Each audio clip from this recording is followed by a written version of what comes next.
We're rolling. Rolling. Welcome to our Rescue Operations Center at IFAW Marine Mammal Rescue. This is our home base where we keep all of our vessels and vehicles and all of our equipment before we deploy on responses. So let's take it inside and we'll show you around. Let's go. This way, and this is our office where our point of contact person and our hotline person and our field work out of. This is Alyssa, our stranding technician on call. This is Nicole, one of our interns who's on the hotline today, and this is Olivia, our stranding biologist, who is the POC today, person of contact. If anything happens in the field, she'll also be the incident commander. So our team is mostly women. We have 2 men on our team, and the rest are all women. Mm-hmm. And in the field, most of the time, our incident commander and our point of contacts for the day are women. Mm-hmm. A high percentage of volunteers are also women as well. And then this is our warehouse. This houses our response equipment, our boat equipment, any SEAL response. And then over here is our lab. This is where we process the samples. After a response, we do have radiology, radiograph machine, a portable one. We have ultrasound. This is where we keep our medications and any of other veterinary medical supplies that we may need. We have everything to process our blood samples post-response as well, so centrifuges. And then this is anything clinical that applies to dolphins or seals or whales or porpoises, any sort of marine mammal there. We can restock all of our kits, and we can make sure that we're response ready. So anything you could think of that you would need for any sort of clinical response is in here. So this is our main response shelf. If we get a call about a dolphin or a seal or a whale, we're taking a response backpack that has everything that we need for a remote field response. And we have fluids and a breakaway tagging kit in case we have more dolphins. Then we can put in Moby and we can tag the dolphins in the field. Remote disentanglement kits, seals that are entangled in fishing gear, we can disentangle them with this equipment here. Cameras, seal kennels. Moby is our mobile dolphin rescue clinic, and that is where we put our dolphins when they strand. We can fit up to 12 common dolphins, 11 Atlantic white-sided dolphins, and 7 bottlenose dolphins. And then on this shelf here is all of our vessel equipment. We have PFDs and boat boxes and everything that you might need for a vessel response here. Other things about like this equipment, again, like Dani said, is a lot of this is ready to go for us. If we need extra supplies in the field, if we have a long day, long response, and it's late at night, we can come in here and restock all of our kits pretty quickly, because that helps us increase efficiency so that we're ready for the next day when things happen again. Otherwise, again, all of these kits are equipped so that we can respond completely in the field in remote areas. If we don't have Moby on scene with all of our clinical equipment, all of these kits act as kind of standalone kits in the field, which is great for us in those very remote situations. And we're flying through gear here all the time. We break gear. We try to be as kind as we can to our dry suits and all of our waders and everything that we need for PPE or personal protective equipment. But we inevitably need overstock, and we need extras for our volunteers and things, because we never know how big the response is going to be. Even however many years later, there are things that happen that have never happened before. Yeah. So we're constantly changing our protocols and just trying to get better and more and quicker and more efficient with our responses. Dani, Emily, and Michaela, thank you so much for coming on the podcast. Thanks for having us. Thanks for having us. So I'm really interested. We are going to go through a whole tour of your facility. Thank you so much for bringing me into your world. There's so much that y'all do. And I just wanted to first get a little bit of a background about IFAW. Is that how you would say it rather than IFAW? Yes. Okay. So I'd love to hear about the background, starting in, sounds like 1969 for the organization, and then how it's evolved, how y'all got involved, So, like you were saying, we're IFAW, or the International Fund for Animal Welfare. IFAW as a whole is a global nonprofit organization, but we specifically are the Marine Mammal Rescue Division, based on Cape Cod. We're based out of Yarmouth Port. And as a division, as a team, we respond to about 750 miles of coastline, so Cape Cod in southeastern Massachusetts, and we respond to all live and dead marine mammals. So that includes your cetaceans and your pinnipeds, or your dolphins, whales, porpoises, and seals. Prior to IFAW, we were the Cape Cod Stranding Network, and then in 2007, we merged with IFAW, and that's kind of our beginning story there. Sounds good. So the organization, the funding is one of the, as we all know right now, especially some federal funding's under threat. I'm not sure how much of an impact you might have on the business or on the organization, but just talk about some of the funding sources, maybe historically and currently. Sure. Yes, historically, we've been fortunate enough to have the government support Prescott grants and other grants that help fund this work. And we've also had, IFAW is really great that we have like private donors as well. So we're lucky in that. We've been lucky in the past with that. However, recently, due to the changing of the government, that funding has been slim. And so us three actually are very unique in that our positions are strictly government funding and grant funding. So once that money goes, there's the possibility of us also going. So we are, we try very hard to engage with the public and other donors and tell them about how important our work is, so that we can still do this. And so what would be, if somebody wanted to support what y'all do, because after everyone sees this tour, they're going to want to support what y'all are doing. So what would be the best way to donate or to become someone who's a funder of IFAW? Sure. So you can go to our website, ifaw.org, and there's going to be a donation tab. There's also going to be become a member, I believe, right? Yeah, and there are volunteer opportunities. Yeah. And you can donate that way. We also have an annual fundraiser called Party for a Porpoise, and you can always buy a ticket there and do more fundraising there. We do have a donor department that you can reach out to and donate directly to our work. If you're interested in other IFAW programs, you can also donate to those. We're just a little biased. Yeah, we I would say that it's really important as far as donations go, to, again, IFAW does incredible work globally. There are other programs of IFAW that respond to other types of animals. They're all important.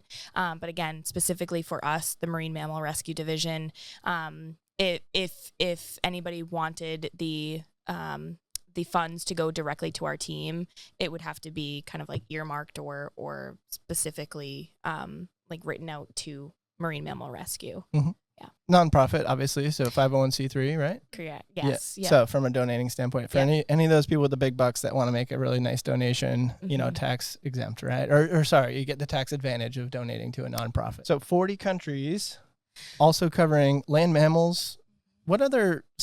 This is obviously, we're very marine based on Cape Cod, right? And it makes total sense that the division is focused on that here.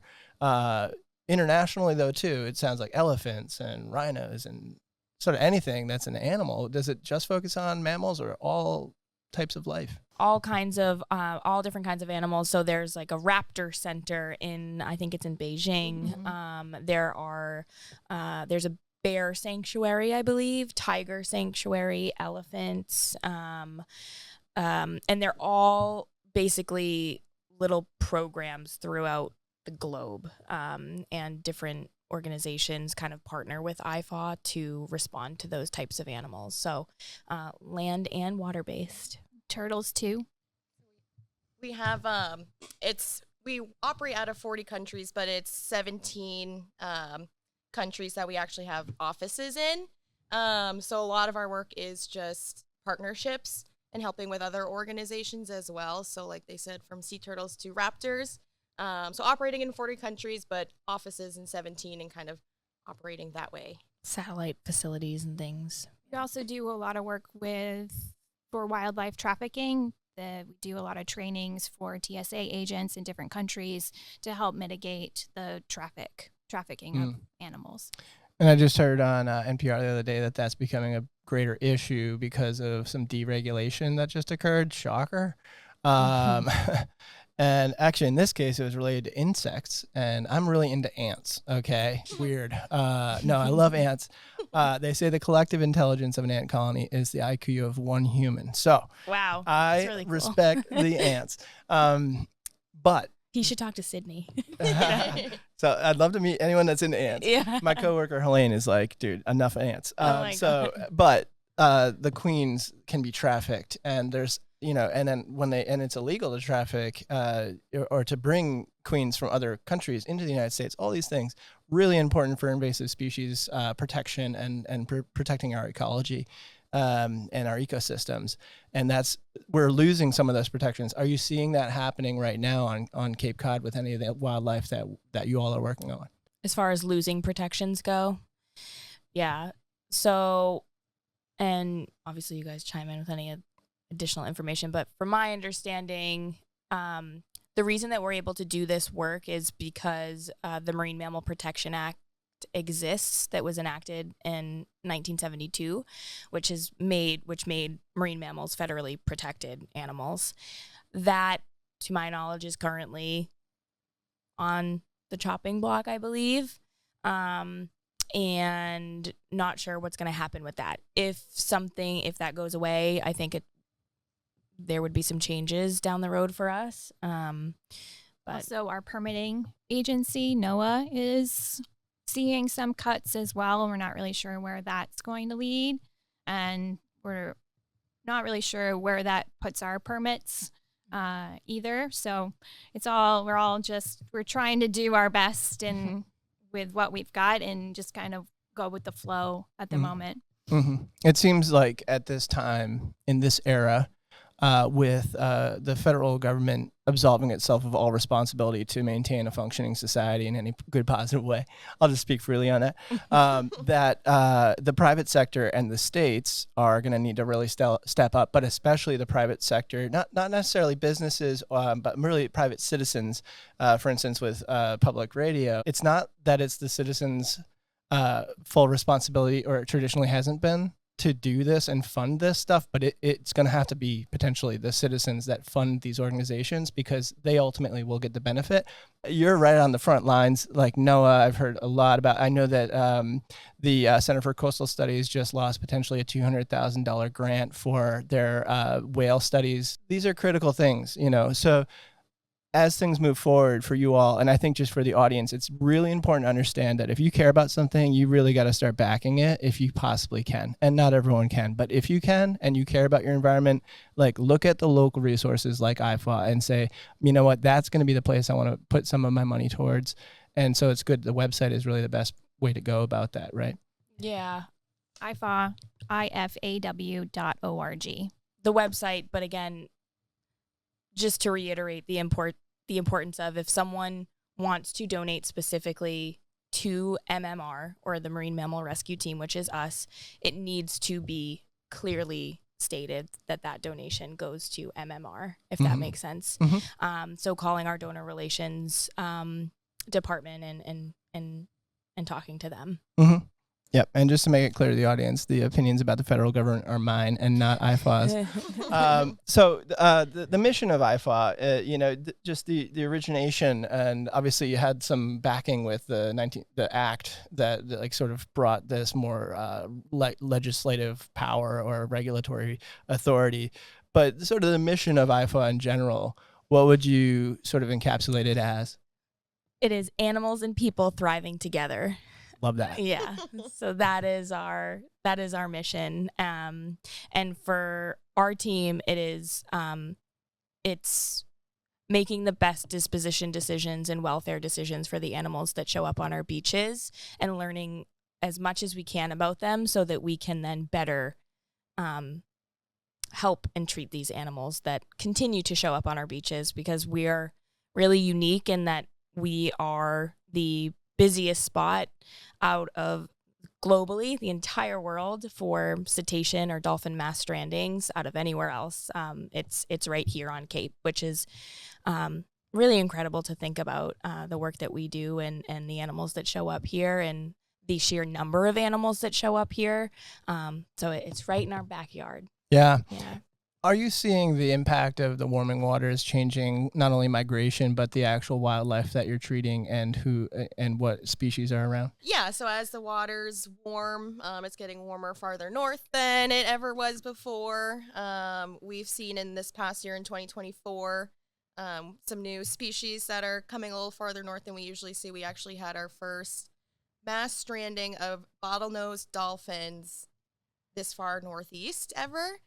So species that typically stay farther south in warmer waters are definitely making their way up here. It affects prey species as well. We're seeing different prey species, bringing those closer to shore, and that definitely brings in new animals, bringing in cetaceans closer to shore when they should ideally be much farther away. In addition to the animals that we respond to, there are other types of marine animals that are showing up in greater numbers, like sea turtles and things. And other organizations on Cape do work with those animals. But The Gulf of Maine is the, how do I want to say this? Is the fastest warming body of water in the world right now, and that's where we operate. So it's bringing a lot of bait fish, like Michaela said, closer to shore, which is bringing in larger cetaceans that shouldn't be on our shores. And Cape Cod does have lovely, gradually tides that gradually go out sloping tides. And you can go out on the tidal flats for miles, and dolphins are out there too, and they just get stuck at the wrong time, wrong place, wrong time. And if they're not, they get confused and they get stranded. And so last year we did see a large number of cetaceans strand. And it's interesting. The tides on the bay side are actually higher, right? We can have 13-foot vertical tides in some areas on Cape Cod Bay side. And so they can be, like Dani just said, swimming dolphins in water and then out of water, stranded. Right. So wrong place, wrong time. But geography in Cape Cod has an extremely unique geography. It's a hook, and then our busy spot in Wellfleet is a barb within a hook, we call it. So animals come in for various reasons and then kind of get trapped, influenced by the tides. And so it's a unique situation too for us, because a lot of these animals are seemingly healthy before they strand, and then the stranding itself is what is actually affecting them physiologically. So other areas like down south and things, if cetaceans strand, or even north of here in the Boston area and things, if there's a dolphin that strands, usually it's for a reason. They're not doing too well. But because of our tides and other geographical influences, so these animals are doing okay otherwise, but then kind of strand. And if anybody's ever tried to like dock a boat or like go into the marine and Rock Harbor at the wrong time, and I think they call that tidal resonance, isn't that right? It's sort of like rings like a bell in a way of I know that when they built the canal, that the tides on the south side of the canal are way less. So every tide, it actually creates this huge current between the two sides because it's the only gap between it. But so, yeah, I mean, if you're an animal that's not used to the tides here and you're used to North Carolina, and all of a sudden you're running into this totally bonkers tide situation with all this super low rise sand. Yeah, I mean, I don't blame them. I did want to ask, the mass strandings on the Nauset side, for instance, I think I've seen some of those.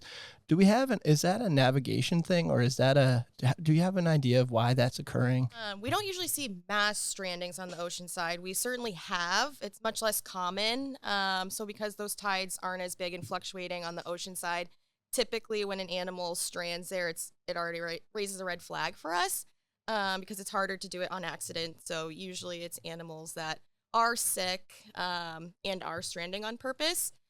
Because animals will do that so that they don't drown. They'll beach themselves. Can you explain that further? Because that, as a water-based mammal, drowning. Yes. Can you sort of, is it a riptide thing, or if you could dig into that a little? Yeah. So if animals, well, a lot of people don't know this. People want to pour water on stranded dolphins and things. They breathe air through the blowhole on the top of their head. So in some cases, when animals are sick, they know they will drown. And sometimes if they're really thin or they don't have a lot of energy, they just kind of purposely swim up to the beach to die that way. So that's a lot more of what we see outside of the bay, are sick animals that kind of purposely did that. There are some cases that we've had animals, we've done our full workup and their blood work was good and they maybe did make a mistake and those have been released. But for the most part, when animals strand outside of the bay, it's more of a disease or something else going on with them that they did that on purpose. Got it. Okay. And, chronic pathologies that are going on, and that's why the necropsies are so important, because we're able to then examine and figure out what was going on inside of them. A lot of the time there are some neurological issues there that have been going on, or just chronic illnesses that affect their body condition, and they're just not doing well overall. And so euthanasia for the animals that strand on oceanside or soundside it's typically our disposition decision. They usually don't show up. They usually don't strand looking well. Sometimes they're disoriented too, and that's kind of like what causes them to strand. And I think that, like, depending on what is going on, like Michaela was saying, like energy deficits and just overall not doing well, and kind of currents and tides bringing them closer into shore, and then they just kind of find themselves on the beach stranded.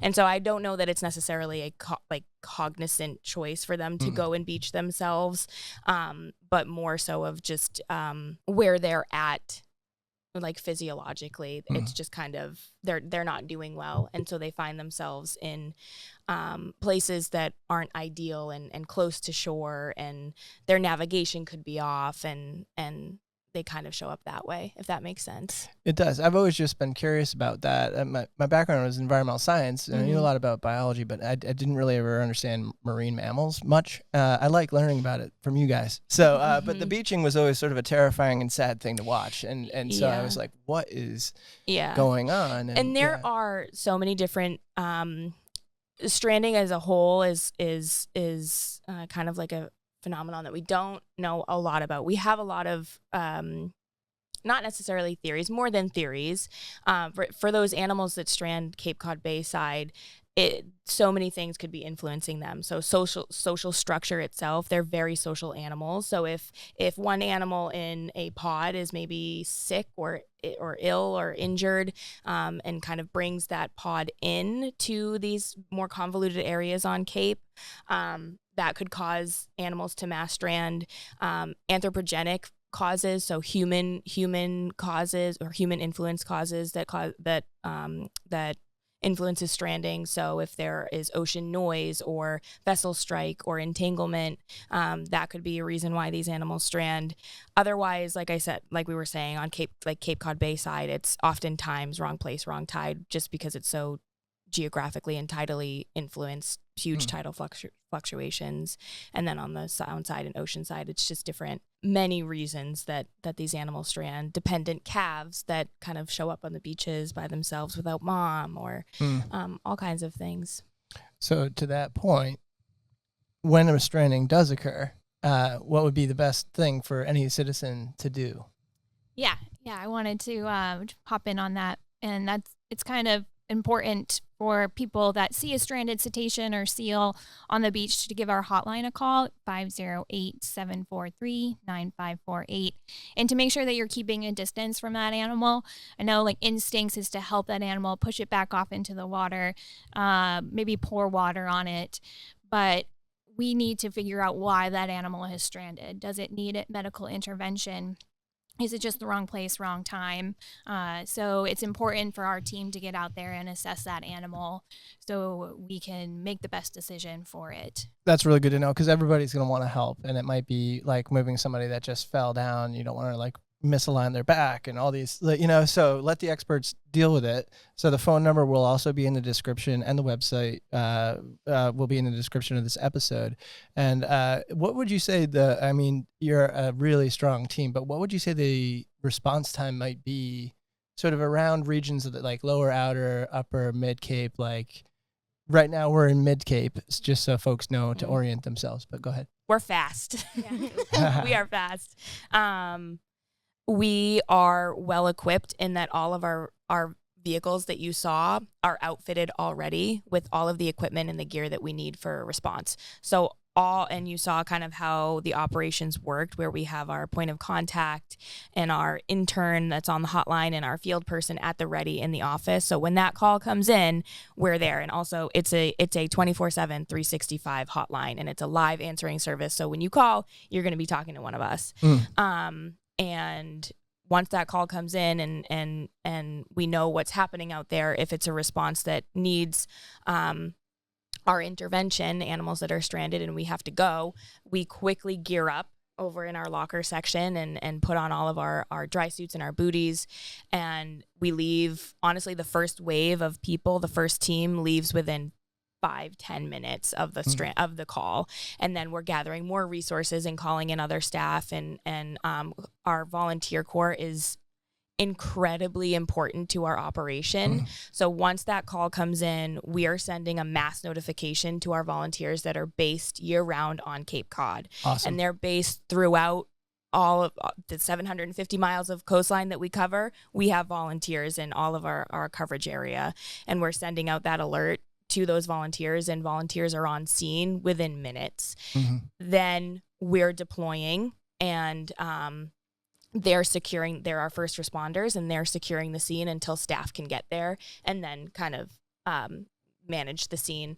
And we use the Incident Command System, or ICS, which is what emergency services also use, and that system allows us to manage these responses efficiently and accordingly, depending on our resources.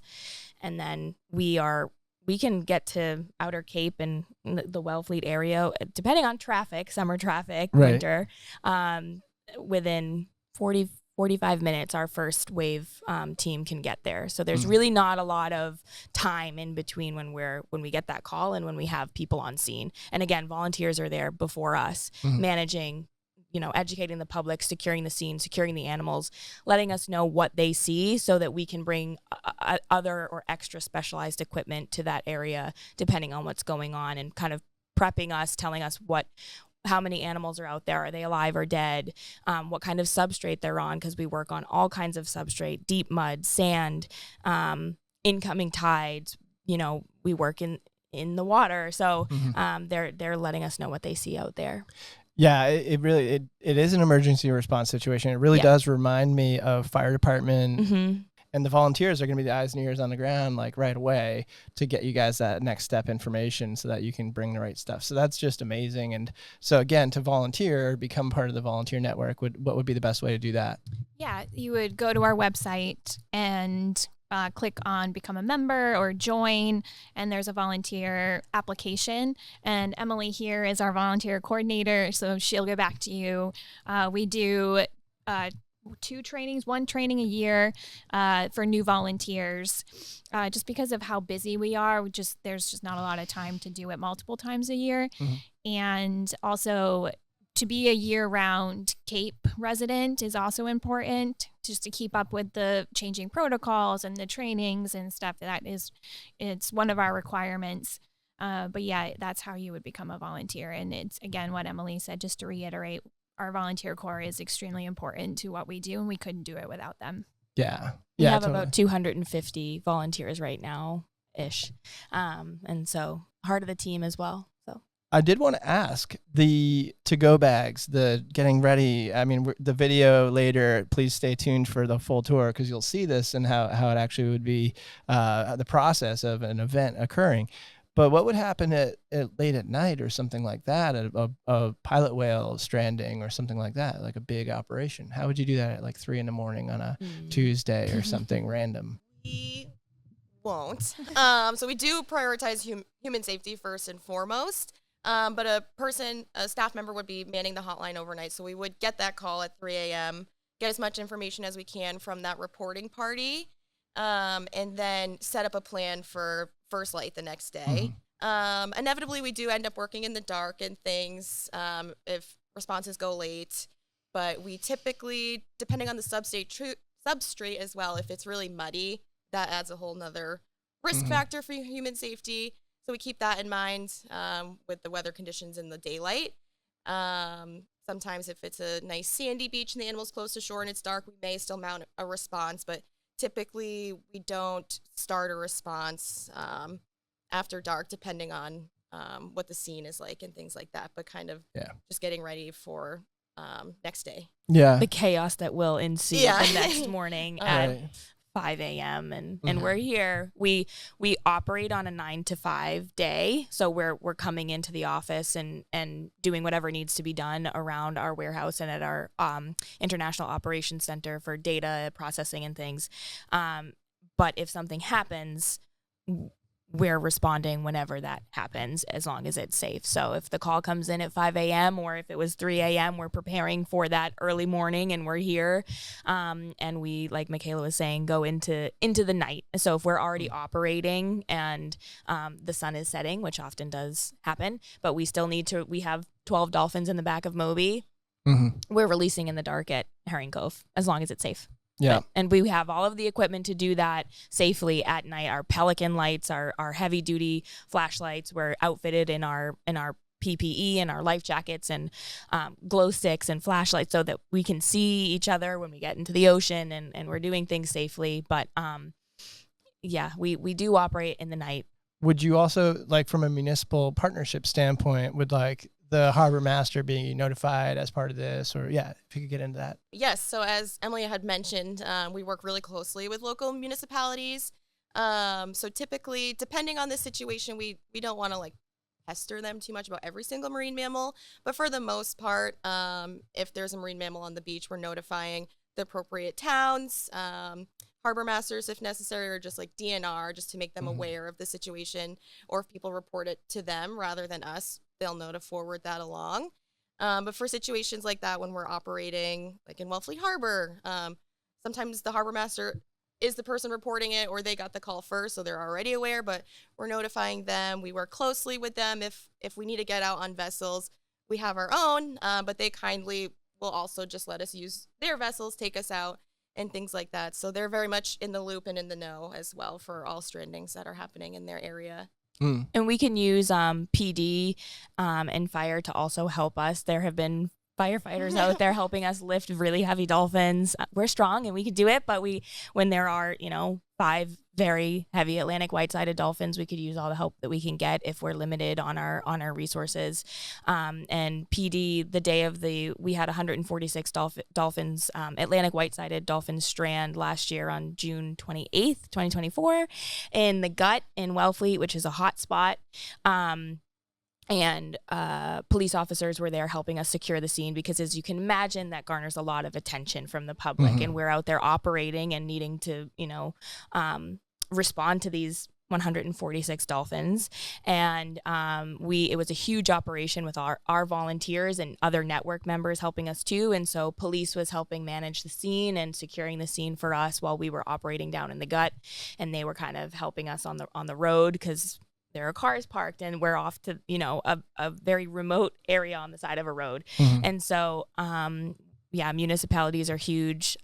National Park Services help us, take us out to these remote locations as well.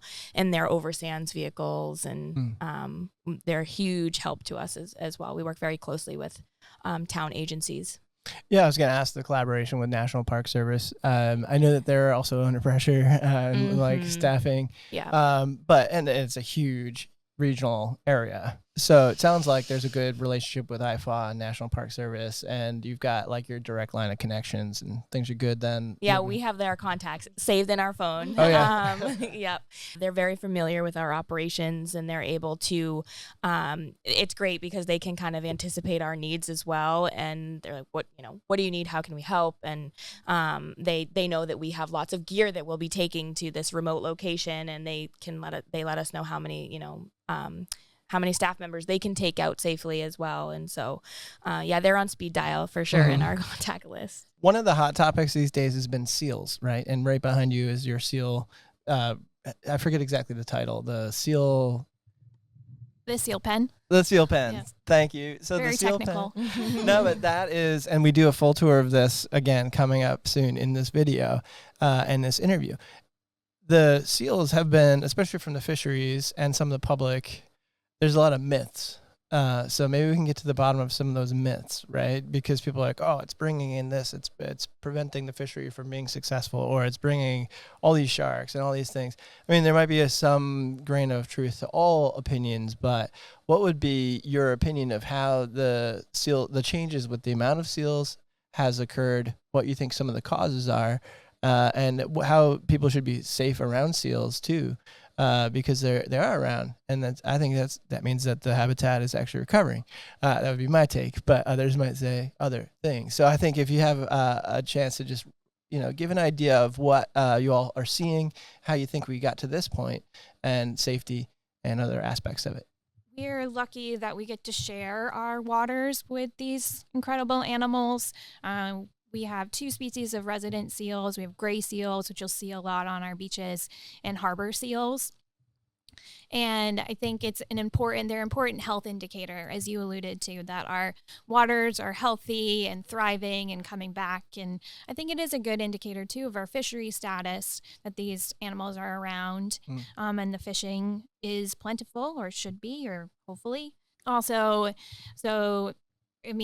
as all interactions go, there's going to be some good and some bad.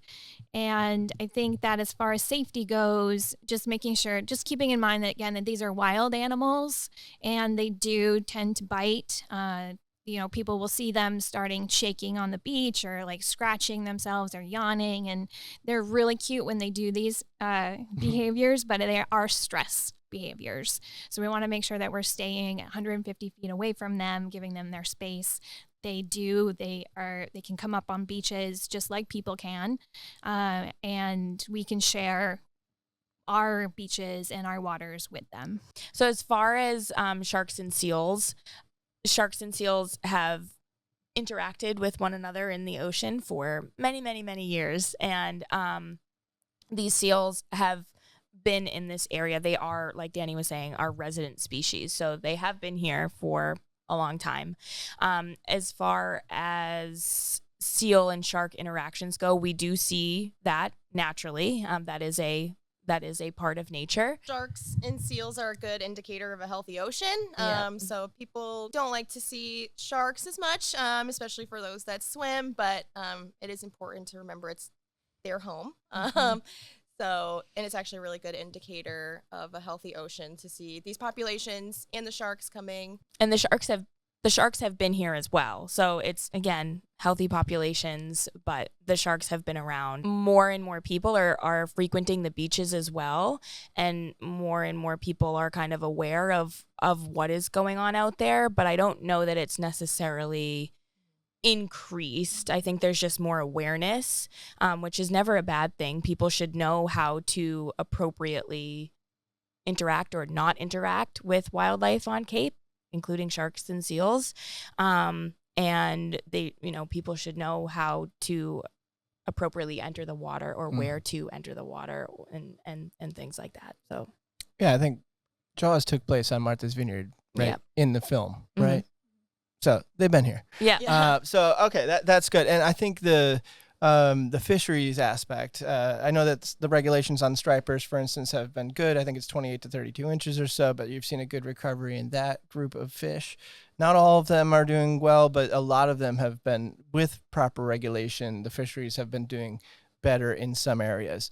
So, and I know that lobster did extremely well this year for a variety of reasons, but that was sort of a surprise to me when I heard that it was a really good year for lobster. I do agree that the safety is probably one of the most important things, especially if you're going to the outer beach over sand or something like that. It might be where you're going to see more of the seals readily available even on the beach. So 150 feet is a good rule to follow. And yeah, no matter how cute, it's not your role to go up and say hi. So No. folks should know that. And they are large. I saw a seal skull and I almost thought it was a lion. It was huge, So I think folks, they do look very cute though, but folks should be very careful. I was just going to say about like the fisheries as well. We see a lot of bicot animals too. So as far Can you as explain that term? yeah, so bicot just means that these seals are ending up in fishing gear, and it could be a variety of different types of fisheries. But we do see human interaction related stranding causes. And so that's something that we see, and it's definitely hard to see, but it is a reality as well. And so that's why it's really important to make sure that these fisheries are properly regulated. Yeah, and one thing that I'd be remiss to not bring up, the North Atlantic right whales. There's a big concern, obviously, with that population in decline. The especially lobster industry was impacted with the release.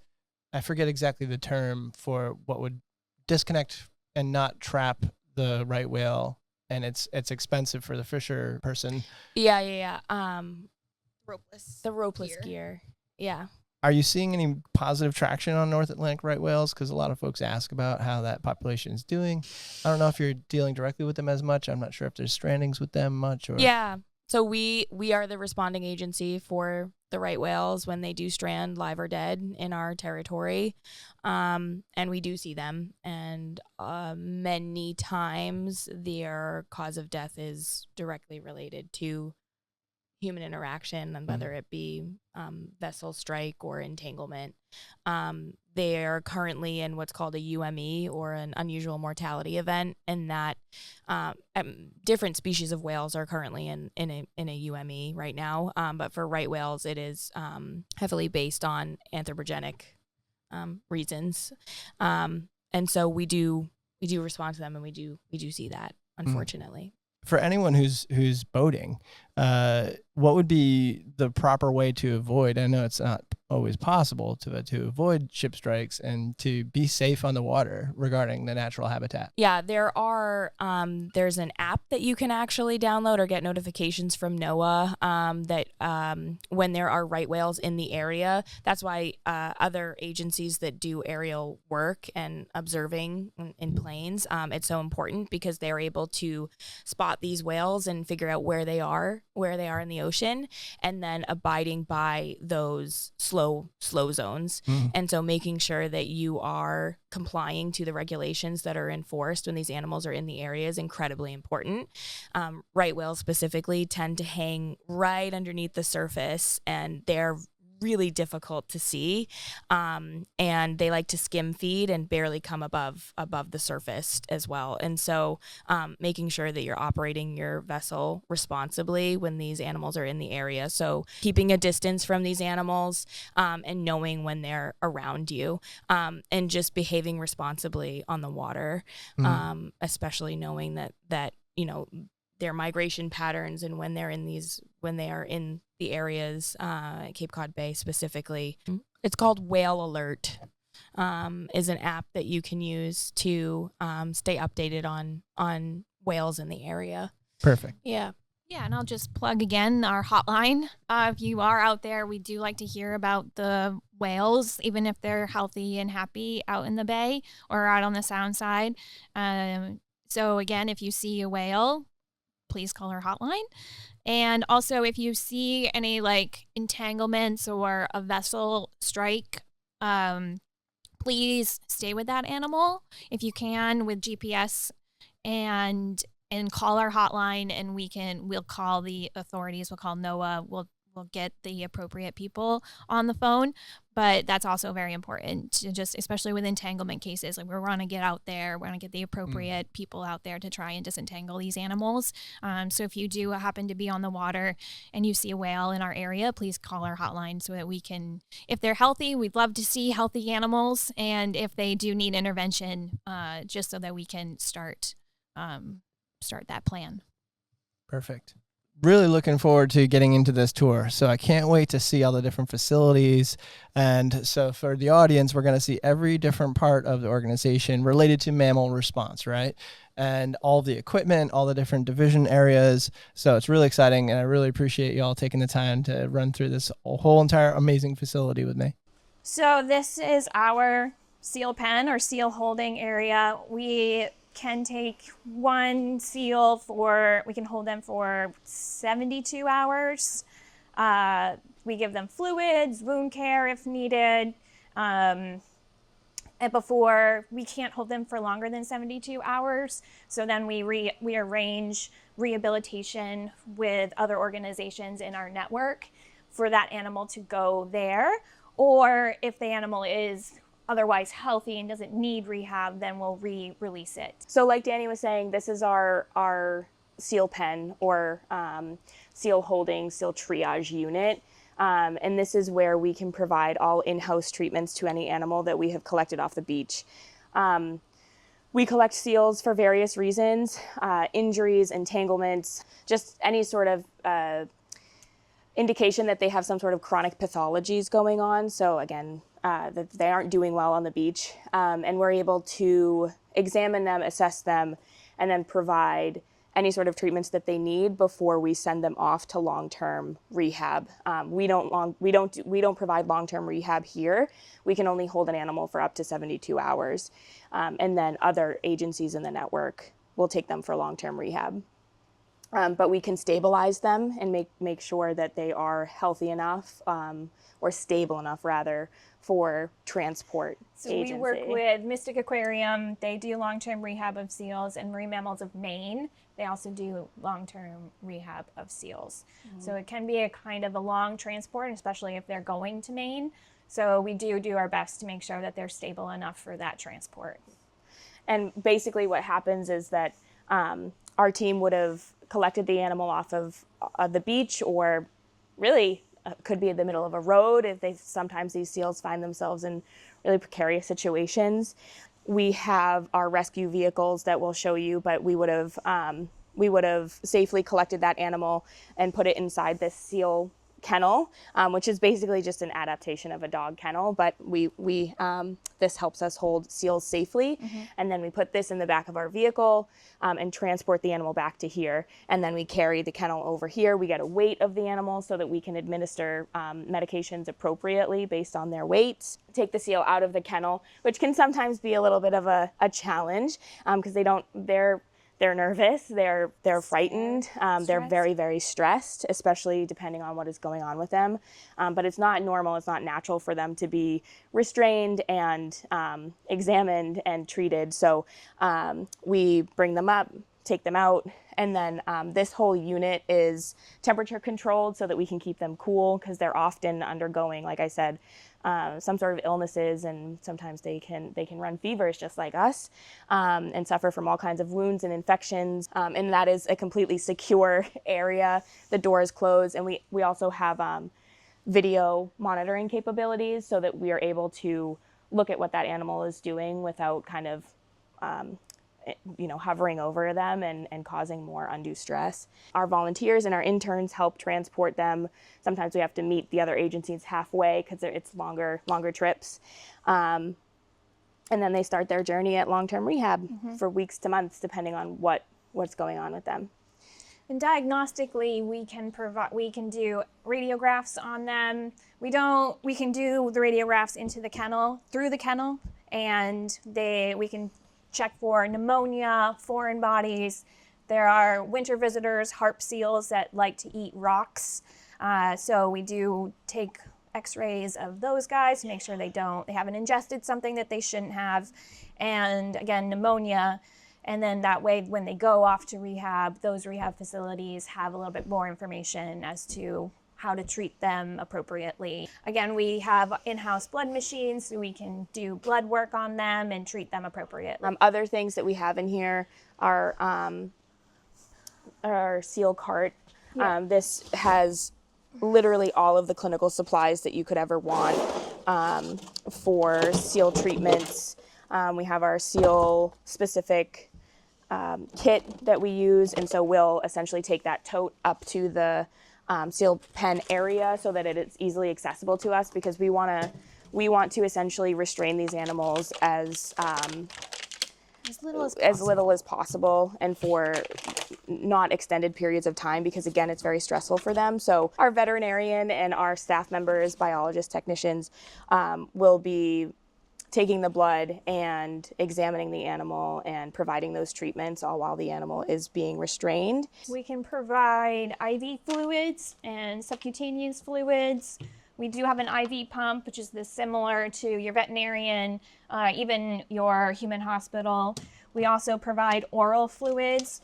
We don't have any fish in-house to provide any nutrients, so that's another reason we don't keep animals longer than 72 hours. We want to make sure that they are starting their nutrition plan. That's very important. Also, we're only permitted by NOAA to hold these animals for 72 hours.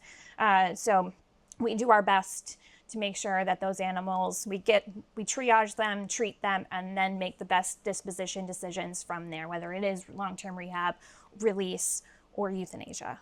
Other things to point out, these red boards we call crowder boards. These, again, everything that we do, we have specialized equipment for, which is really cool. But it allows us to appropriately respond to and appropriately interact with these animals as well, because we need to examine them and we need to do that safely for us and them. And so these crowder boards can just act as kind of a barrier between us and the animal while we're removing the animal from the kennel. On the beaches, we take those as well to prevent the animals from getting back into the water if we're trying to capture them. We have specialized seal nets, hoop nets, that allow us to essentially run up to these animals and safely capture them so that we can ensure that we get them and that we're able to begin those treatments or disentanglements or whatever it is that they need. And also, I think it's important for the public to know that don't approach it. If you see a seal on the beach, don't approach it. Give our hotline a call. Give it at least 150 feet. These guys do carry zoonotic diseases or diseases that can transfer from animals to people. And they do bite. So it's important to give these guys their space. It is perfectly normal for seals to come on the beach and rest for a couple of days. They don't need to stay wet and they don't need to eat every day. So the best course of action is to just give our team a call, take some photos, and let us assess that animal from a distance. So this is what you're seeing are our safety cabinets. So we have various pieces of equipment in here. First aid, human safety masks, additional response gear that we may need when we're out in the field. So we have additional leather gloves or knee pads for seal responses. We have, I can show you. We have headlamps and flashlights because oftentimes we may be working out there after dark. We have things to keep our dry suits maintained, safety knives and cutting tools if we're ever in any sort of response where we're needing to cut through nets or disentangling things. We work around heavy machinery sometimes if there are large whales, live and dead. Safety vests so that people can see where we're working. Human safety. Yep. Is our number one priority for the team. If we're not safe for the animals, then we can't respond to them. So we do take human safety very seriously and have multiple first aid kits everywhere in our response vehicles here at the Rock, and emergency equipment as well. And we're all CPR and first aid trained. And then we have various towels and sheets and blankets, and we use these to stock our vehicles, but also for general cleaning, and sheets for, we can talk about this later too, but we use sheets to cover dolphins to protect them from the elements, especially in the sun during the summer months because they get very badly sunburnt. Additional gear to keep us warm in the winter months.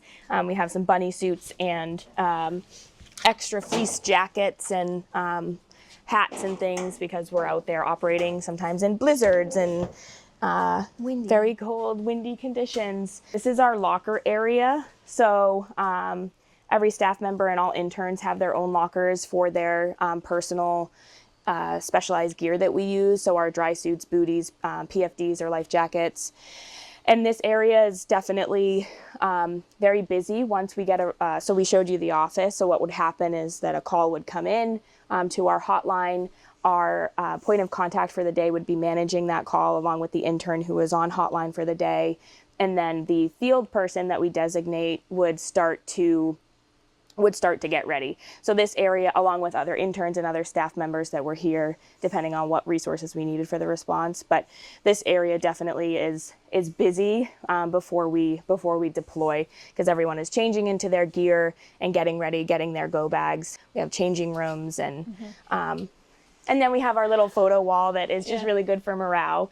And we add to this as time goes on, but it's an incredible team. We're a very tight-knit team, and we go through a lot together. And so whenever we can have fun and have a good time together, we do. But it highlights some crazy responses and crazy days out there. So as a field responder, if it was my day as a field person and we had a call on the hotline, I would grab my dry suit, change into my live or dead scrubs depending on what the response was, grab my dry suit and my booties, and this was how I would go out and respond to an animal. You never know what kind of situation you're going to get yourself in, so you want to be prepared. If it's going to be very muddy, you want to have really tight booties on. If it's going to be like a boat response, you want to make sure that you're safe there and have your dry suit on so you don't get cold and wet. And then I would take my go bag. So I have extra clothes and a jacket, warm clothes, jacket, an automatic PFD going on the boat. So if we do fall off the boat, it'll just inflate. Again, human safety is our number one priority. Rain clothes and just kind of sunscreen, anything that you might need for a field response. And you call this the ROC? Yep, the Rescue Operations Center. So it's a ROC for short, or ROC that we lovingly call it. But again, it stands for a Rescue Operations Center. So this is our main warehouse where we deploy out of for responses for marine mammals. More PPE, we have an eye wash in case we should need that. Laundry area as well, so we separate all of our laundry based on what type of response it was, just to increase our kind of biosecurity here. But after post-response and post-chaos, sometimes our laundry is it's stacked up to here and out to here. It's just full of dirty sheets and towels and blankets and field clothes and all the things, and it can take days to catch up on laundry. So no small feat. We have various types of fridges here. This is our -80 freezer, ultra cold. And we are able to keep samples for infectious disease testing and all kinds of other testing as well. And here, and then our live fridge where we're able to keep our overstock of blood cartridges and rotors, blood samples if we're waiting to send them to the lab. But these freezers are very important for longevity of samples and depending on what type of testing is happening as well. We break a lot of stuff here, and we are often putting our equipment through the ringer. And we have an incredible maintenance technician that helps keep us afloat. But this kind of work area or workbench it's full of tools and all kinds of things for troubleshooting our gear and our equipment and fixing it. And our radios, we use these out in the field for every response to communicate with each other, because we're often far away from each other or in vehicles and then out in the mud, and we need to be able to talk to one another. So our radios are very important.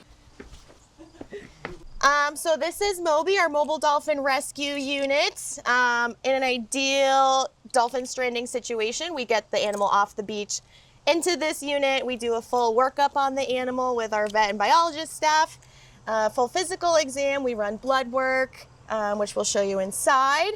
And then we'll give them fluids, vitamins, and any treatments that they need to help offset the stress of the stranding on their bodies. Let's pop on in. All right. So first in here is our lab. We have blood machines. We run the animal's blood right in here. The vet takes a look at that and deems the animal either healthy for release, or if it needs a little more time, it can go to our dolphin rescue center and spend up to 96 hours in rehab with us. Otherwise, animals that are really sick and not going to survive on their own can be humanely euthanized. But we run all the blood work, get a full physical exam, and get that information before making any decisions. So in here you'll see as well, we have diagnostic equipment. We have our ultrasound. We have EKGs we can set up and look at their heart rate. Tagging supplies. Every dolphin that strands will get a tag.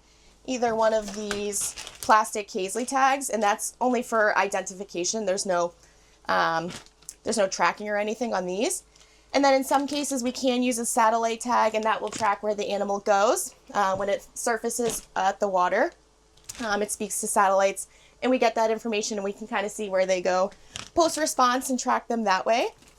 So every animal will get this one, and then occasional animals will get those satellite tags. Unfortunately, they're just really expensive, so we use them sparingly for cases that we're interested in tracking. Back here is where we put the dolphins. So depending on how many we have, these mats can all cover the floor completely. And as Dani mentioned, we fit up to 12 common dolphins in here. It's very tight squeeze, but ideally we'll have like max 3 across, so 3, 6, 9. Sometimes we just have single animals, so we would just put the one mat down, but we have certainly really filled it up in here. So these mats just keep them a little bit comfier. They don't have to be wet. We do have water to kind of get them a little wet if they get too dry, but otherwise, just keeping them as comfortable as possible. They're used to swimming and being buoyant. So just some extra cushion there until they get to the release site.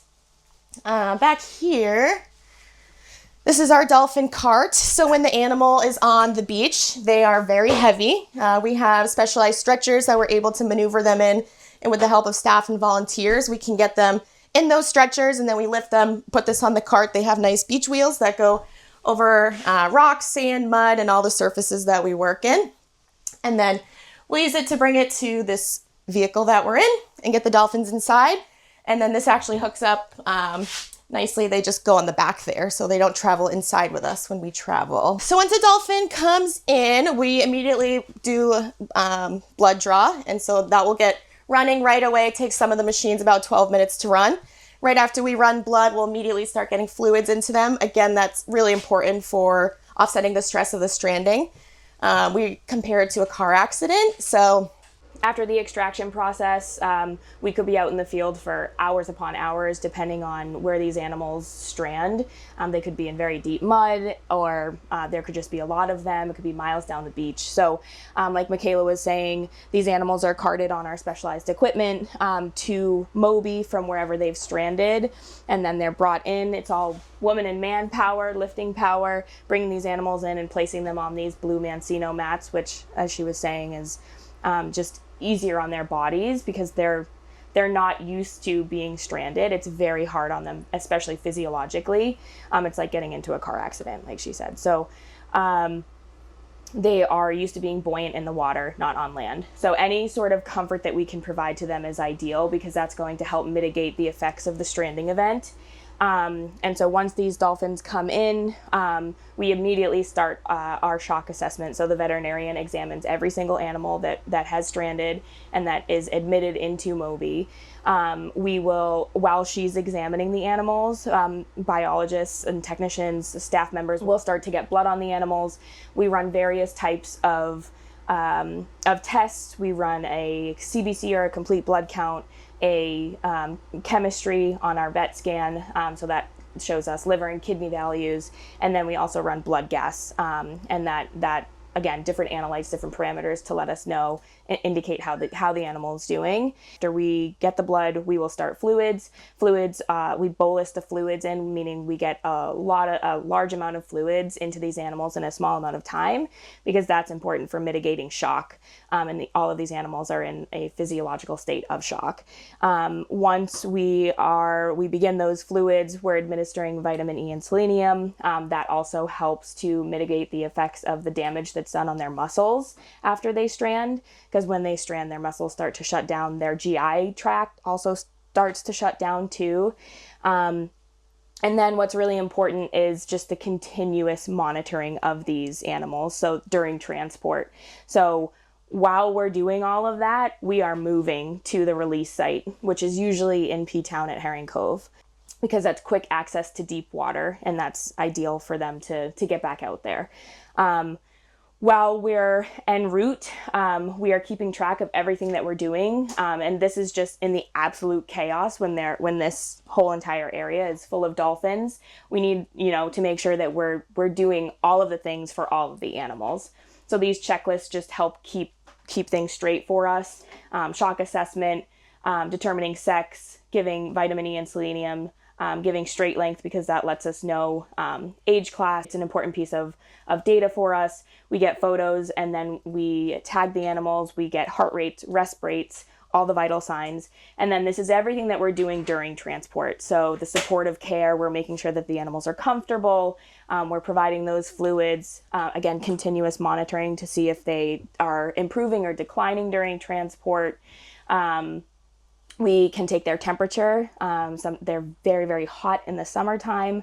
Sometimes we have animals that are also hypothermic too, depending on season. While we're en route, we can be our veterinarian ultrasounds these animals. We have EKGs on them to monitor their heart rhythms and rates. And then we're doing that physical exam. We collect weights as well. So again, that helps us provide correct amount of medications and fluids based on their weight. Other things back here for supportive care, we want to keep them cool, so we have hoses with water where we're just monitoring their respirations, monitoring their behavior, and providing anything that they may need. And again, we're fully stocked with all kinds of clinical equipment to continue doing that. We also are continuously monitoring them. Usually our interns fill that monitoring role. But again, it's really important to note how these animals are behaving. Are they breath holding? Are they thrashing? Are they vocalizing, tail fluttering, arching?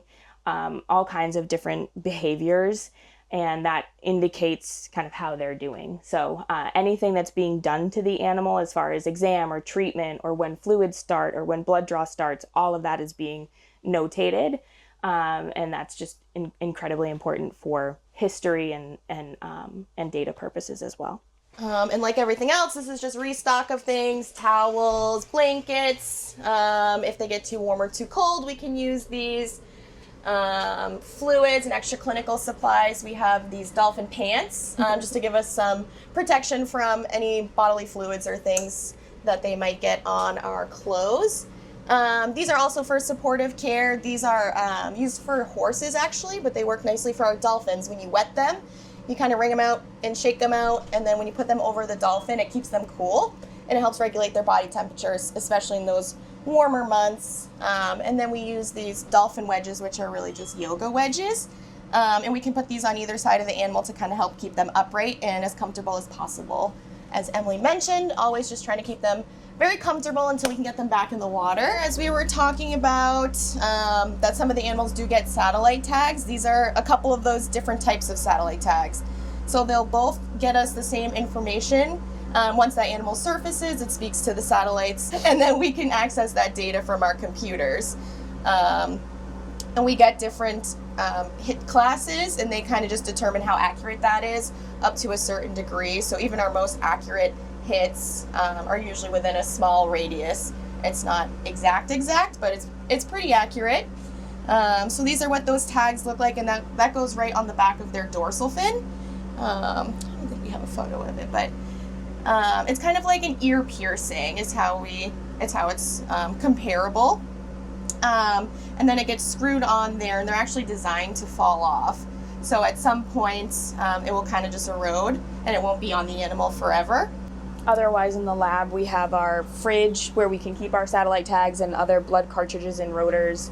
Our freezer where we keep ice packs, because again, these animals have a lot of trouble thermoregulating when they're stranded and when they're out of water. So it's very important for us to keep them cool, especially during transport when they're very stressed and inevitably very hot.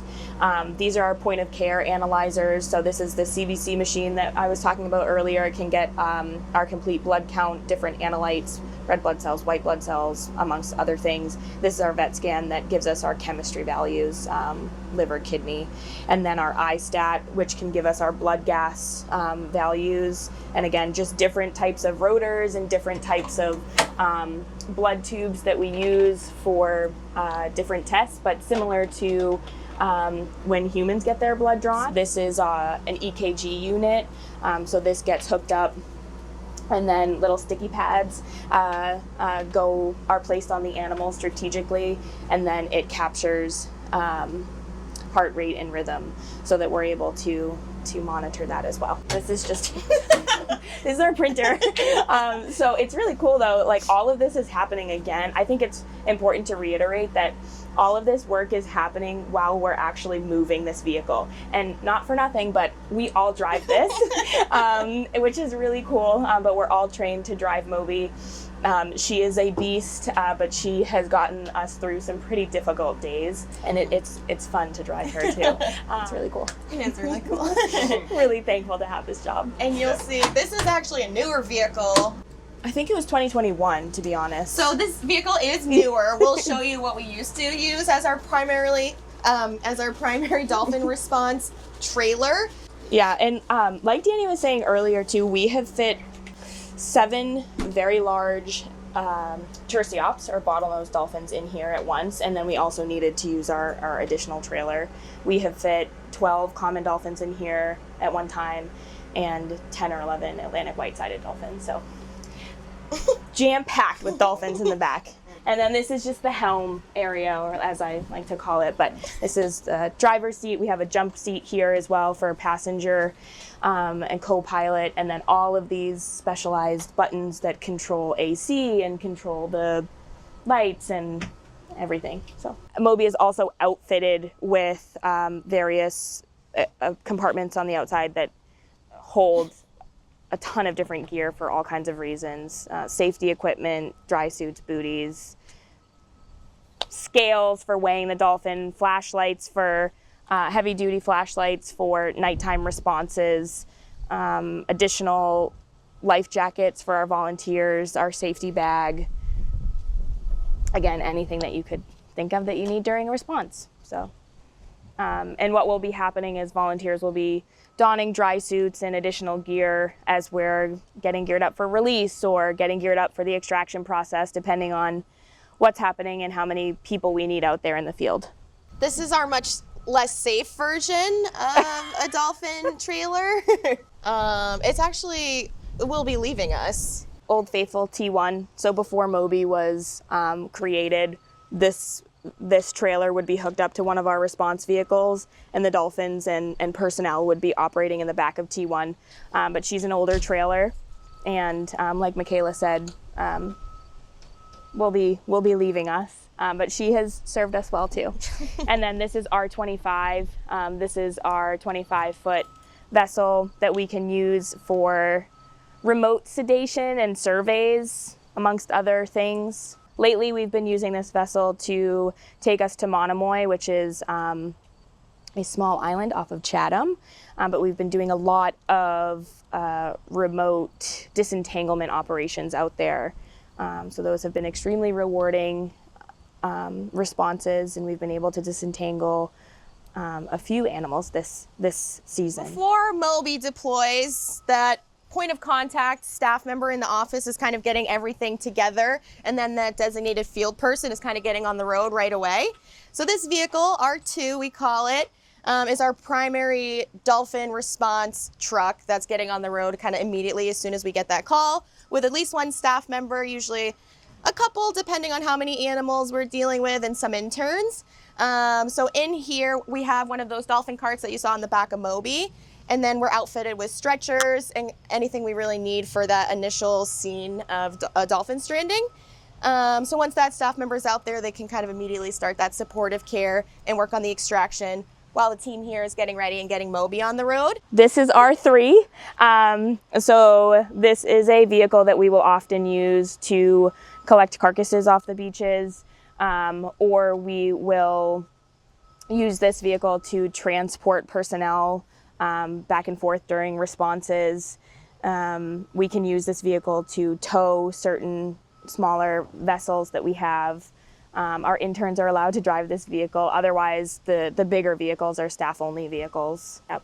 If we need to do a quick ferry as you can see, Moby is quite large, and so she can't necessarily fit down all of the very narrow, convoluted roads of Cape Cod, which is where these dolphins tend to strand in very, remote, not easily accessible locations.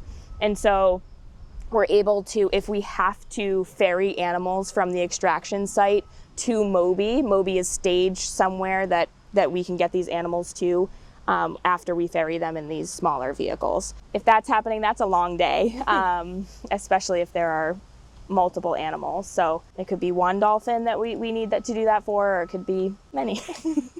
So this is R4, we lovingly call it. So this is primarily our seal response vehicle. In the more recent history is we've used it for dolphin transport, we've used it for dolphin responses, and it's one of our older vehicles in our fleet, so we're upgrading. This is going away and we're upgrading to a bigger vehicle that can actually transport a couple more dolphins, just like a mini Moby. This is your car. We call it Great White. But this is a Suburban that, again, our interns can drive. And this is we try to keep Great White clean. We use this mainly for errands. This is our 21-foot Carolina skiff, or R21.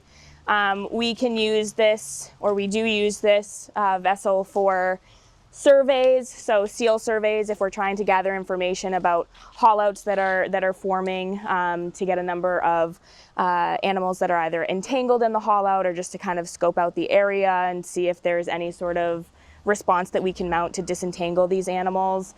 We can use this vessel to transport us to remote locations if there are dolphins stranded at the tip of Jeremy Point, let's say, in Wellfleet.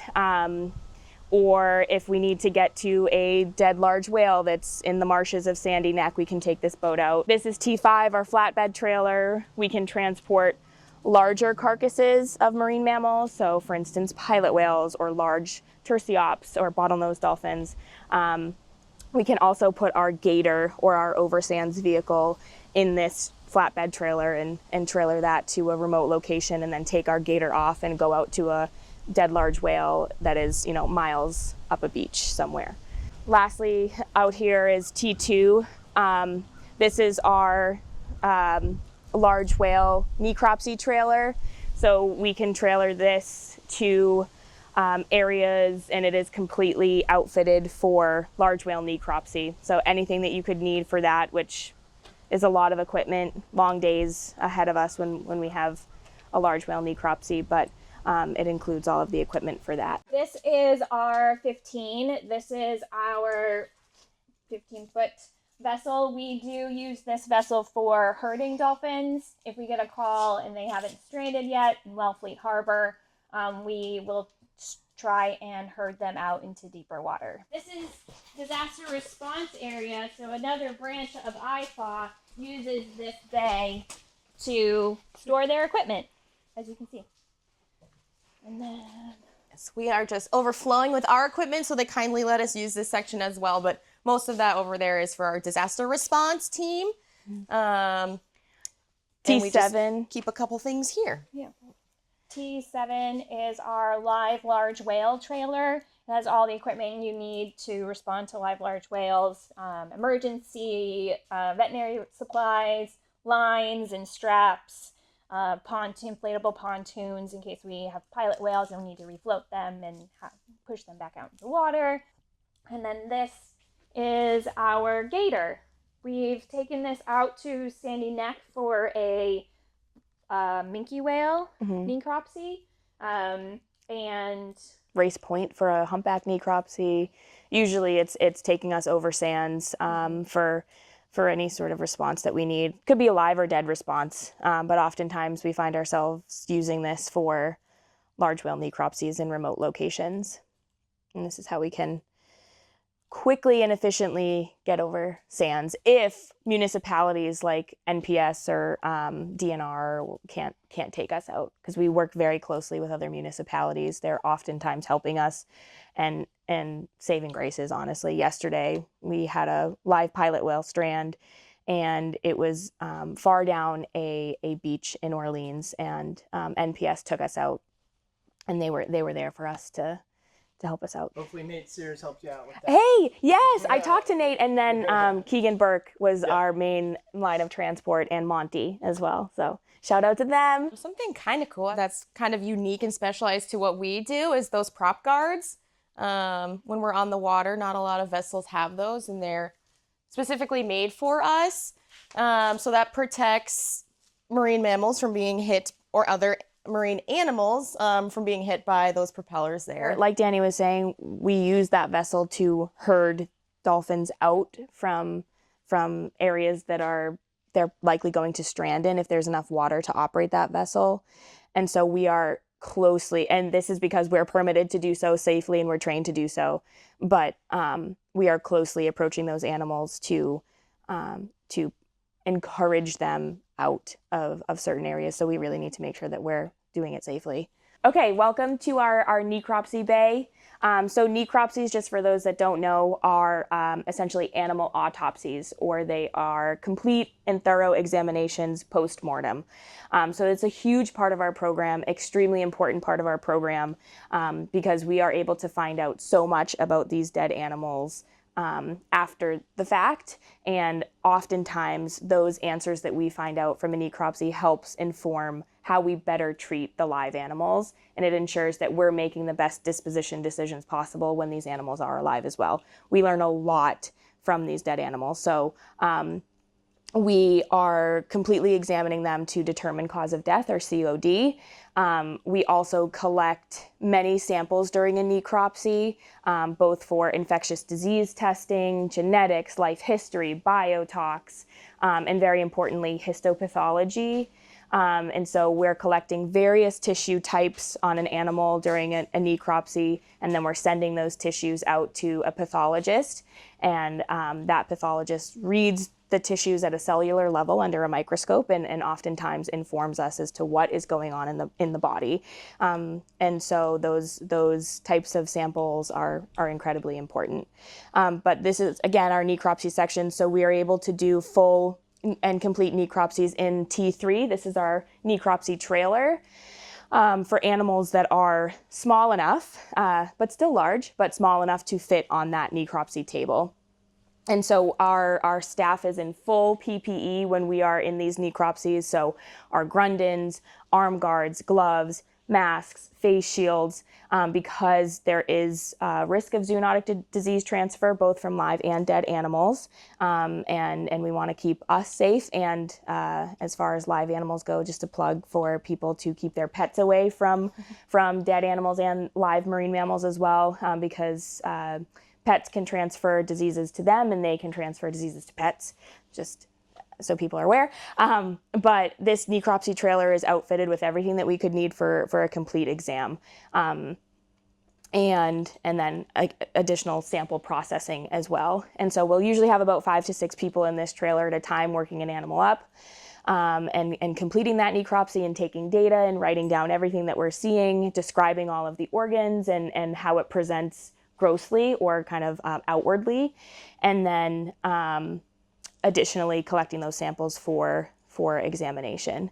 Otherwise, for animals that are too large to fit in this trailer, like a large whale, unfortunately, if we have a large whale, or so our baleen whales, humpbacks, minkies, things like that, or pilot whales, Rizzo's dolphins that are just too large to fit, that's when we do field necropsies. And so we're able to, if we get permissions from the town, we're able to completely examine those animals on site. For certain large whale situations, we can actually move those large whales from the beach that they've stranded on, and use heavy equipment and other municipalities to help us move that animal, and we can bring that large whale to a transfer station or for a complete exam as well. And the towns can help us maneuver those animals so that we can get a complete exam with heavy machinery and things like that. But we are equipped and ready to respond to animals in the field that are deceased.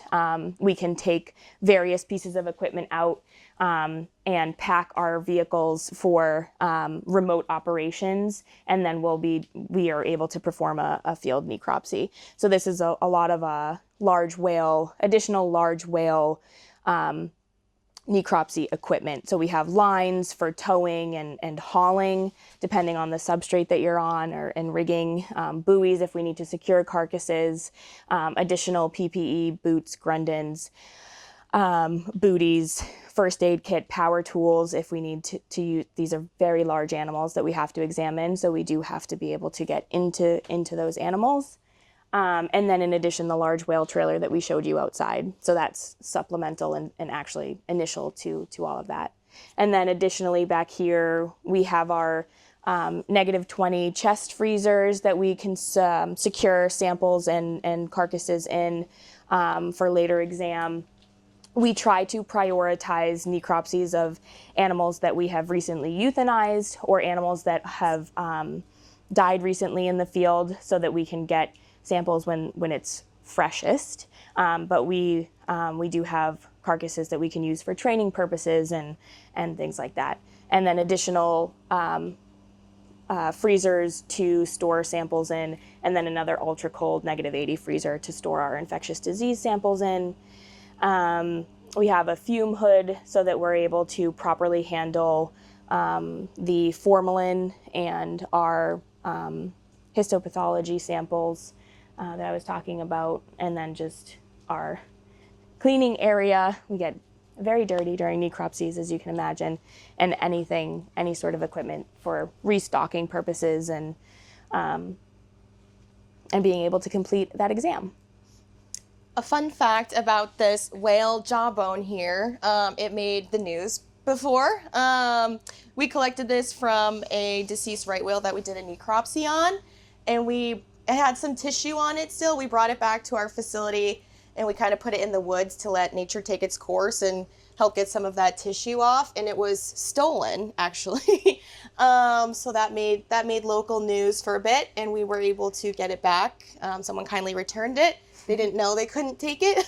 So it's illegal. Yes. So that's our whalebone. Other necropsy related things. So if we are not examining a deceased animal in-house, we collect what's called level A data, which is your basic information on all marine mammals that are reported to us. So we have our volunteers are trained to collect that level A data, and then obviously staff and interns are trained. And then we're doing those exams in the field, and those carcasses are remaining at site because we don't have the resources to collect every single carcass that comes on shore. We cover approximately 750 miles of coastline. That's our response territory. It's Cape Cod and southeastern Massachusetts. So we're a small but mighty team, and we don't have the resources to bring everything back and then dispose of it. So again, we prioritize those animals that we have either euthanized, or the fresh dead animals that can really tell us a lot. We also prioritize any sort of human interaction case as well. So even if it's a later code or a more decomposed animal, but it has evidence of an entanglement or a vessel strike, we're going to be examining that animal to figure out what happened. We also work closely with researchers from different institutions. We have carcasses that maybe we can't examine right away, so we send those carcasses to them so that they can conduct their research on those guys. We also work with researchers that come here and take their samples. We know ahead of time of some research projects, so we might collect some extra samples. There's like baleen specific projects. So in those large whales that use baleen to feed, we can collect extra of those that we know are going to be going out to specific researchers ahead of time for their projects. So we're always trying to help other people, learn more about these animals and make sure that we're learning to make those best decisions for these animals. But necropsy is a huge part of our program because many of our marine mammals that are reported to us are deceased, and or, not many, but we do have to euthanize animals because that is a welfare decision. So we learn a lot from the postmortem exams. It's very important. And it's really important for also like indicating health of populations, like stock assessments, and letting us know if there are infectious diseases that are kind of floating throughout the populations. And it's just important for monitoring these animals as well. So it's a very important part of our program. So this is our newest vehicle that is currently being outfitted. So the vehicle that Dani pointed out to you, R4 in the parking lot, is actually leaving us. We are very thankful for that vehicle, but we are currently upgrading right now. So this vehicle, the plan for this vehicle is to potentially have up to maybe 4 dolphins or so inside. It is being outfitted with blood machines and all kinds of various clinical supplies, like a mini Moby. It will also be equipped to transport live seals as well, because it will have air conditioning and it's temperature controlled. But again, everything that you could need for a response in this vehicle. But it has not gone on its maiden voyage yet, hasn't gone out into the field with us just yet. Brand new to the team, so the new R4. All right, thank you so much for such an amazing tour. And so I just wanted to give an opportunity to go through all the things that you would like the public to know about what you all are doing, but especially when to reach out. What are the scenarios when someone should call you, and just sort of run through the core scenarios that are most important for the public to call? We respond to live and dead marine mammals. So any marine mammal on the beach, definitely give us a call. If you see free swimming, seals, and maybe you're not super concerned, but you're just not sure, you can always give us a call. Or if you see seals swimming, but there is a concern, either entangled or injured, you should give us a call. Dolphins swimming close to shore, even if they are not stranded, we would still love to know about, depending on where they were. Just because they are not currently stranded, that could happen. So we just like to be aware of what's out there for cetaceans close to shore as well. We do intercept a lot of calls that are non-marine mammal related, and we can direct to the appropriate agencies. So if you're unsure, you can just give us a call, and we'll get you directed to the correct folks. But any marine mammal on the beach, give us a call. Mm-hmm. Yeah, it sounds like more is more. Like, call more. Exactly. And that's not always the case with all agencies. So it's good. You want to know what's going on out there around in the ecosystem. And I just want to ask a couple of we've got some great organizations out here that work in a similar adjacent areas, like the Hui Sea Grant folks and at the Woods Hole Institute, Center for Coastal Studies. So what are the closest agencies that you all work with? The Center for Coastal Studies up in P-Town. So we work, they are the disentanglement team for marine mammals, they are the disentanglement team for large whales. We and sea turtles, we disentangle seals. But they also do a lot of different research as well at the center. Other organizations, Atlantic White Shark Conservancy. Yesterday, I just spoke to a staff member there, and he was actually the one that saw the pilot whale that was stranded yesterday. So, shout out there. Cape Cod AmeriCorps, we work really closely with. We have a member that works on our team for their individual placement, and we also train the entire team to come out and help us with mass strandings. We couldn't have gotten through 2024 without them. So we do work closely with AmeriCorps. Emily said NPS and DNR, fire and police. We work really closely with everybody. If you're a contact, Harbor Masters, if you're in our phone, we're going to give you a call just to either ask for help or just to let you know that this is happening and we're responding to it. DNRs, DPWs really help us too. I might be biased, but I'm going to add Mass Audubon, specifically Wellfleet Bay Sea Turtle Team. I work there as well in the winter, and they help us a lot with strandings. They're kind of right in the hot spot of a lot of where the cetacean mass strandings are. They also have a big core of volunteers who walk for cold studded sea turtles in the winter, and they're often finding live and dead marine mammals that they're reporting to us as well. So they're a huge help to us. And then when chaos really strikes, other network members, so Whale and Dolphin Conservation in Plymouth, they've helped us. New England Aquarium, I also work there in the winter with the cold stunned sea turtles as well. But those network members have come on Cape and helped us during absolute times of chaos. Mystic Aquarium, so many different, Seacoast Science Center. These are just all other network members within the region that have helped us. So, yeah, it's impressive. And I don't know if you ever work with Wildcare out of Eastham. Oh gosh, we talk to them all the time. Yeah, they're great. Because we'll like we were saying, we'll get calls about non-marine mammals and people won't know who to call. And for any terrestrial or bird or really any other type of animal, Wildcare is like our number one, and Cape Wildlife Center too.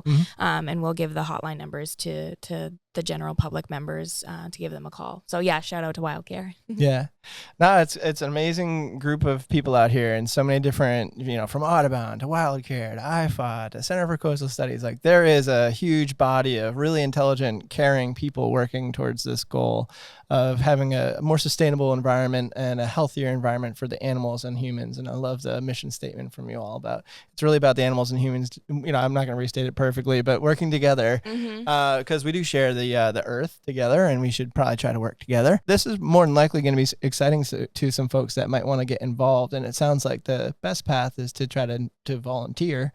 Typically, I feel like most of us on staff, we kind of have grown up doing a variety of different internships in this field, both on Cape. A lot of us grew up through IFAW here and through our apprentice program and our internship programs, and then kind of filled those staff roles. And we have various backgrounds of biology degrees, marine biology degrees. But as far as actually like staffing, a really good way to become involved in the team is to be a volunteer and to stay a volunteer. Positions are few and far between. Yeah. But other agencies and other networks, I would recommend for anyone that's wanting to get involved in the marine mammal field and become a stranding technician or a biologist, to look at, it's a MARMAM. It's a listserv, MARMAM. MARMAM. And there are various job postings for like other agencies and things too. So. Yeah, I mean, that's really what I was getting at too. Like, what are the pathways to get involved in this sort of work? And so it sounds like, there's the network that you just referenced, which is great for, let's say, graduating folks that have, science or biology degrees. But also the volunteer network is one.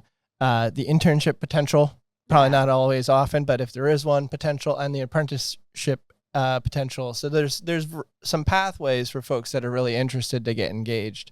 The one that has the highest likelihood is volunteering, but that could also, you never know. You always pull from a group of really passionate people for this sort of work. So obviously having a degree in those relevant studies is also going to be probably important to get any sort of a role in any of these great organizations out here doing this sort of work or related work. So any other closing comments from you all about sort of what the future looks like and how things are going, and what you really want folks to know about? I will speak for cetaceans and just reiterate, if you find a stranded dolphin or any cetacean on the beach, don't try to push it back. Don't touch it. Just call us right away.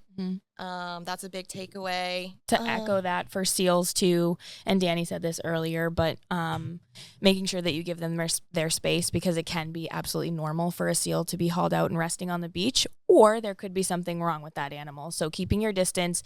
We're always going to ask you for photos. Photos of what you're seeing. It's going to be incredibly helpful. And our hotline, 508-743-9548. You can also text. So you can give us a call. We will answer, but you can also text, and we will ask you additional questions. Your location, where you are on the beach, how far of a walk, access points to those animals, what you're seeing, sometimes behaviors, but we're going to want those photos. Those photos are hugely important and kind of give us the beginning story, and then we can start mounting any sort of response and deploy if necessary. But yeah, any marine mammal, I just to echo what Michaela said, if you are unsure, just give us a call. If it's swimming and you're not sure if it's if that's normal, or if it's on the beach and you're not sure if that's normal, just call us and we will go from there, and we'll take that information and kind of run with it. So really good to know that it's a textable number for folks, because not all these main lines are, so that's really good to know. For pictures, obviously you're going to want to text rather than email and get into a different app. So that's really helpful to know that information. Yeah. And I'm just going to, they spoke very eloquently about our cetacean and our seal response, but I also just want to reiterate that if you want to get involved, but you're not a full-time resident, there are other ways to help us. Donate if you can. There's a lot of equipment, which you saw in our tour, and there are times where we're not very nice to it.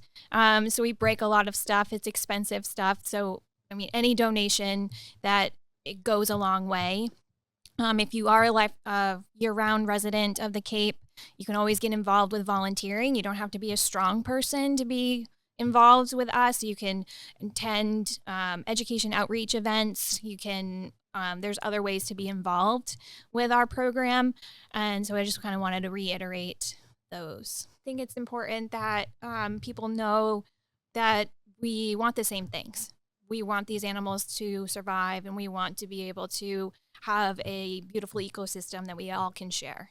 And for us to be able to do that, we need to learn more about these animals. We need to be able to safely respond to these animals and try and figure out why they're stranding or what's going on with our whole ocean ecosystem. So I think it's great that if us and the public can work more symbiotically, we can make a bigger difference. Well stated. So education tends to be the bridge to the future. So knowledge is power, for sure. Yeah. Yeah. The more the public understands what y'all do, the more that they interact with you, the better you're going to be able to do, and the better the public's going to get a better, I guess, service from IFAW over time, because you're getting more information. They know more about how to work with you guys. So this has been amazing. We could probably go on for another 10 hours with all the great things that y'all do. So maybe we'll just have to do it again. And maybe sometime we'll do a field related, maybe non-emergency, and do a video in the field. And that would be fascinating to learn about and see Moby out in the field doing something. I know that Moby is really for the bigger things, but anything in the field would be really cool to see all in action. So yeah, see what we do firsthand. Yeah, exactly. So I really appreciate all of the time today and the tour. Really impressive what you all are doing. And so, yeah, so Emily, Dani, and Michaela, thank you so much for your time. Thank you so much. This was great.